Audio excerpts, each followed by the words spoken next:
नमस्कार दोस्तों, उम्मीद करते हैं आप लोग अच्छे होंगे।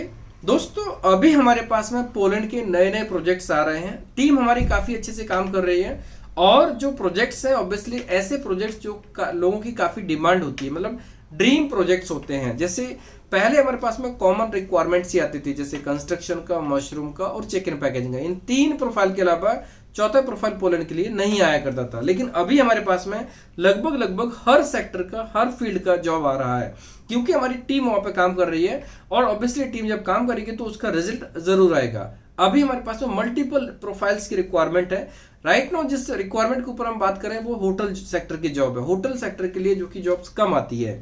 आप अगर देखेंगे हमारे पुराने वीडियोस, उसमें भी आपको रेयर केस में कभी कभार ऐसी रिक्वायरमेंट आई होगी। अदरवाइज होटल की जॉब और आईटी की जॉब्स ये बहुत ही कम होती है। अभी हमारे पास में होटल की जॉब आई है, कुछ समय के बाद में आईटी की भी जॉब आने वाली है, जो कि आपको वीडियो के माध्यम से आपको इसी चैनल पे आपको डिटेल मिलेगा। सो अभी हम बात करेंगे होटल की जॉब, होटल और रेस्टोरेंट की जॉब, जिसमें से 4 प्रोफाइल की रिक्वायरमेंट है। वेटर की, किचन हेल्पर की, बारटेंडर की, स्पा थेरेपिस्ट की। ये 4 रिक्वायरमेंट है। इन चारों रिक्वायरमेंट में अभी हमारे पास में रिक्वायरमेंट है। और इसमें से जो requirement, age criteria, eligibility criteria, इसके ऊपर मैं आपको डिटेल इन्फॉर्मेशन देता हूं मैं। स्पा थेरेपिस्ट की रिक्वायरमेंट, इसमें से फीमेल कैंडिडेट को प्रीफर किया जाएगा और कम से कम 2 साल का वर्किंग एक्सपीरियंस होना चाहिए। एज लिमिट 20 से लेकर 30 के बीच में होना चाहिए। मेडिकली फिट, फिजिकल फिट होना चाहिए। बाकी जो क्राइटेरिया होता है वो सेम टू सेम रहेगा, जो कॉमन क्राइटेरिया है। इस वीडियो के एंड में सभी क्राइटेरिया आपको बता दूंगा मैं।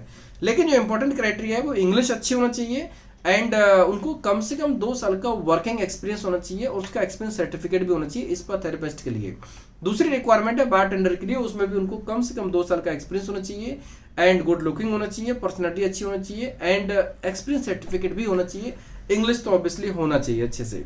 ये दोनों रिक्वायरमेंट में हमें दो लोगों की रिक्वायरमेंट है। स्पा थेरेपिस्ट में 2 लोगों की रिक्वायरमेंट है और बारटेंडर में 2 लोगों की रिक्वायरमेंट है।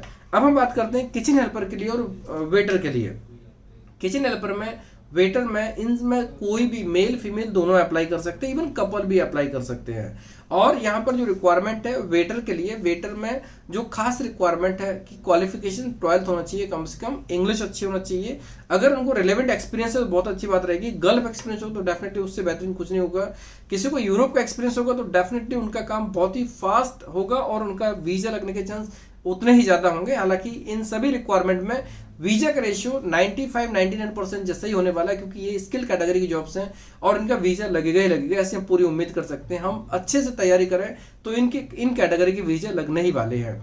वेटर के लिए, किचन हेल्पर के लिए जो रिक्वायरमेंट है, मेल फीमेल दोनों ही अप्लाई कर सकते हैं। इंडिया के किसी भी स्टेट के लोग अप्लाई कर सकते हैं। सिर्फ बेसिक क्राइटेरिया जैसे इंग्लिश अच्छी होना चाहिए, एक्सीलेंट इंग्लिश होना चाहिए, गुड लुकिंग होना चाहिए एंड पर्सनालिटी अच्छी होना चाहिए और टीम में काम करने वाले और खासतौर से सेल्फ ड्राइवर होना चाहिए। किचन हेल्पर में भी टीम में काम होता है लेकिन फ्रंट में काम नहीं करना होता है, तो इंग्लिश उतनी ज़्यादा नहीं चाहिए, लेकिन इतनी इंग्लिश तो होना चाहिए कि लिखना पढ़ना बोलना उनको आना चाहिए। क्योंकि किचन हेल्पर में भी जो मटेरियल आता है कई बार उसमें से जो लिखा होता है उसके हिसाब से चीज़ें आइडेंटिफाई करनी पड़ती हैं। कई बार जो प्रोडक्ट आता है उसके ऊपर लिखा होता है उसका क्या क्या उसमें कंटेंट है, इंग्रेडिएंट्स कैसे हैं, वो सब चीज़ के लिए पढ़ाई लिखाई बहुत जरूरी है। मीन्स उस कैंडिडेट का इंग्लिश आना बहुत जरूरी है। हालांकि आपको आगे चलकर उसमें पॉलिश के ऊपर भी थोड़ा ध्यान देना पड़ेगा, लेकिन वो वहाँ रहते रहते सीख सकते हैं। आप गूगल ट्रांसलेशन के माध्यम से भी काम कर सकते हैं। लेकिन बेसिक जो पॉइंट है वो इंग्लिश तो उतनी आनी चाहिए कि आप कम से कम वहां पर काम कर पाए। तो किचन हेल्पर के लिए अगर आपको इंडिया में 2 साल का एक्सपीरियंस है बहुत अच्छी बात है, अगर नहीं है तो भी अप्लाई कर सकते हैं, लेकिन उतनी क्वालिटी होना चाहिए कि आप किचन हेल्पर के रूप में काम कर पाए। वेटर के लिए, वेटर का एक्सपीरियंस हो तो बहुत अच्छी बात है। कस्टमर हैंडलिंग की जो क्वालिटी होती है वो होना चाहिए, इंग्लिश बहुत अच्छी होना चाहिए और क्वालिफिकेशन मिनिमम 12th पास होना चाहिए। कोई भी कैंडिडेट, मेल फीमेल दोनों ही, और ऑब्वियसली इंग्लिश सबसे इंपॉर्टेंट होती है। एंड सबसे इंपॉर्टेंट चीज क्या होती है कि सर्विस चार्ज, टिप्स वगैरह ये तब मिलते हैं जैसी आप सर्विस देंगे वैसा ही आपको ज्यादा प्रॉफिट होता है। चारों ही प्रोफाइल्स में, चाहे आप बात करें स्पा थेरेपिस्ट की, बारटेंडर की और वेटर की, ये तो कस्टमर के मिस एक प्रकार से फ्रंट लाइन में जॉब रहती है, मतलब कि कस्टमर इंटरेक्शन होता है इसमें, और किचन हेल्पर में नहीं होता। तो देखा जाए तो जो इनकम होती है इसमें से इनकम से ज़्यादा, जो बेसिक सैलरी से ज़्यादा टिप के ऊपर काम होता है, सो टिप इनको बहुत ज्यादा मिलती है। तो एक प्रकार से जो मंथली इनकम होने वाली है बेसिक और थोड़ा टिप मिला के देखा जाए तो लाख से 1.25 लाख के बीच में हो सकती है, कभी कभी 1.5 लाख भी हो सकती है, इवन उससे भी ज्यादा हो सकती है। डिपेंड करता है कि बंदे के ऊपर, बंदे के अंदर कितनी क्वालिटी है।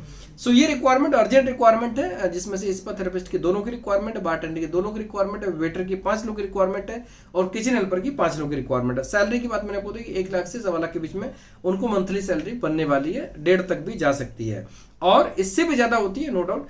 एंड टिप भी इनको एडिशनल मिलती है। बात करते हैं एकोमोडेशन की, एकोमोडेशन फ्री मिलता है, यूटिलिटी बिल्स उनको पे करना पड़ेगा। फूड क्लाइंट ने हमें कंफर्म नहीं किया, लेकिन ये कंफर्म है कि यहाँ पर क्लाइंट की तरफ से ड्यूटी मील्स तो मिलता है, जनरली वो जो बाद का मील होता है 2 टाइम्स का मील वो भी देते हैं, बट हम इसमें कंफर्म नहीं करेंगे क्योंकि होटल लाइन में 99.9% कंफर्म होता है कि ड्यूटी मील देते ही देते हैं। तो आप ये कंसिडर कर सकते हैं कि क्लाइंट आपको ड्यूटी मील दे सकता है और ये चीजें कॉन्ट्रैक्ट में जरूर आएंगी, जो इन्फॉर्मेशन होगी आपको डिटेल में आएंगी। फिलहाल के लिए आप सैलरी, एकोमोडेशन इन सबको प्रॉपर काउंट कर सकते हैं। यूटिलिटी बिल्स होता है ना, वो अप्रोक्सीमेटली 300, 400, 500 डिपेंड करता है, अलग अलग जगह लोकेशन वाइज रहता है। तो जैसा होगा वैसा आपको यूटिलिटी बिल्स पे करना पड़ेगा, बाकी सब कुछ आपका एकोमोडेशन आपको मिलने वाला है। और अगर एकोमोडेशन के पास से जो ट्रांसपोर्ट होता है, जनरली कंपनी वहां से एकोमोडेशन में ट्रांसपोर्ट भी प्रोवाइड करती है।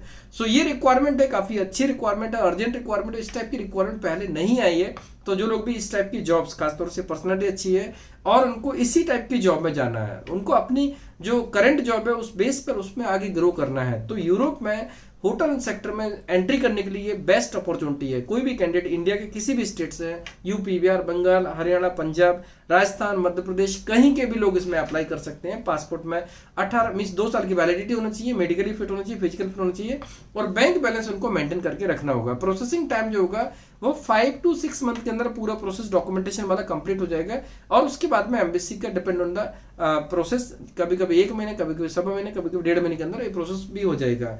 अपॉइंटमेंट की बात करते हैं तो मैंने कई बार आपको बताया कि अपॉइंटमेंट समय जून के बाद इजीली मिलना, वैसे अभी भी शुरू हो गए हैं, लेकिन जो रिजल्ट है ना, रिजल्ट एक बहुत बड़े पैमाने पे जून के बाद अच्छा हो जाएगा और जून के बाद यहाँ पर काफी लोगों के सबमिशन होंगे, रिजल्ट भी आएगा, स्टैंपिंग भी होगा।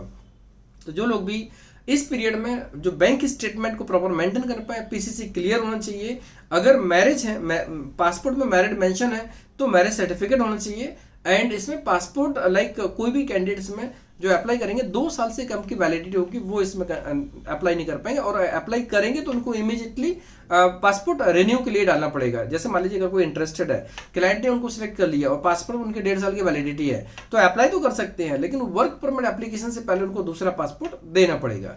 तो ये रिक्वायरमेंट है। डॉक्यूमेंट्स मैंने सब कुछ क्लियर बताया। आप अच्छी क्वालिटी में सभी डॉक्यूमेंट स्कैन करके टीम को व्हाट्सएप कर सकते हैं, ईमेल कर सकते हैं। अगर आप डॉक्यूमेंट शॉर्टलिस्ट हो जाते हैं तो आप अप्लाई कर सकते हैं। दोस्तों, इसमें से काफी लोग ऐसे होंगे जो इस वीडियो को पहली बार देख रहे होंगे, तो उनके लिए ऐसा है कि वो एक बार ऑफिस विजिट करेंगे तो बहुत अच्छा रहेगा। उससे उनको क्लियरिटी आ जाएगी कि आप अगर अप्लाई कर रहे हैं तो वो प्लेस और जहां से अप्लाई कर रहे हैं वहां से प्रोसेस कैसा है, जेन्युइन है नहीं है, ट्रांसपेरेंट है नहीं है, वो सारी क्लियरिटी आ जाएगी। और जो लोग हमारे वीडियो को लंबे समय से फॉलो कर रहे हैं, 6 महीना, 8 महीना, साल भर, 2 साल, 5 साल, तो उन लोगों से लाइक ऑब्वियसली वो लोग फ्री है कि वो ऑनलाइन एग्रीमेंट भी कर सकते हैं, क्योंकि उन्होंने पहले से सक्सेस देखा हुआ है, पहले से काफी लोगों के रिजल्ट देखे हुए हैं। और ऑब्वियसली सबसे इंपॉर्टेंट चीज क्या होती है कि जो काफी टाइम से कनेक्टेड है उनको हमारा वे ऑफ वर्किंग पता है, और खासतौर से सेमिनार में भी जो लोग आए होंगे उनको भी हमारे बारे में अच्छे से पता होगा। तो जो लोग भी लाइक फर्स्ट टाइम देख रहे हैं वो लोग ऑफिस जरूर आए, तो उनको प्रोसेस के बारे में और डिटेल में पता चल जाएगा। यूरोप का काम जो होता है ना, यूरोप के काम में सबसे इंपॉर्टेंट होता है डॉक्यूमेंटेशन पार्ट, और हमारी जो स्किल है वो डॉक्यूमेंटेशन की है। डॉक्यूमेंटेशन हम बहुत अच्छे से करते हैं और इसीलिए रिजल्ट के ऊपर कॉन्फिडेंट है। इस साल हम लोग बहुत कॉन्फिडेंट है कि हमारा रिजल्ट बहुत शानदार आने वाला है। जैसे हमारे सबमिशंस होंगे उसके बाद में ये रिजल्ट आप लोगों को दिखेगा। सो जो लोग भी हमने जो रिक्वायरमेंट्स बताई उसमें एलिजिबल हैं, इंटरेस्टेड हैं, वो सबसे पहले एक बार दोबारा चेक करें कि वो इन सभी क्राइटेरिया को मैच करते हैं कि नहीं करते हैं, एलिजिबल है कि नहीं है। अगर एलिजिबल है तो डेफिनेटली वो अपने डॉक्यूमेंट सेंड कर सकते हैं। अगर उनको लगता है कि नहीं मैं एलिजिबल नहीं हूँ, लेकिन मेरे फ्रेंड सर्कल में या फिर मेरे नेटवर्क में ये कैंडिडेट, ये पर्सन मैचिंग है, रिलेवेंट है, आप ये वीडियो उनको भी भेज सकते हैं। उम्मीद करते हैं रिक्वायरमेंट अच्छे लिखो, अगर आप अच्छे लिखे तो आप दोस्तों में, क्लासमेट कलीग को शेयर कर सकते हैं, जिसके जो रिलेवेंट होंगे, एलिजिबल होंगे, इंटरेस्टेड होंगे, इसमें अप्लाई करके इस गोल्डन अपॉर्चुनिटी का लाभ ले सकते हैं। धन्यवाद।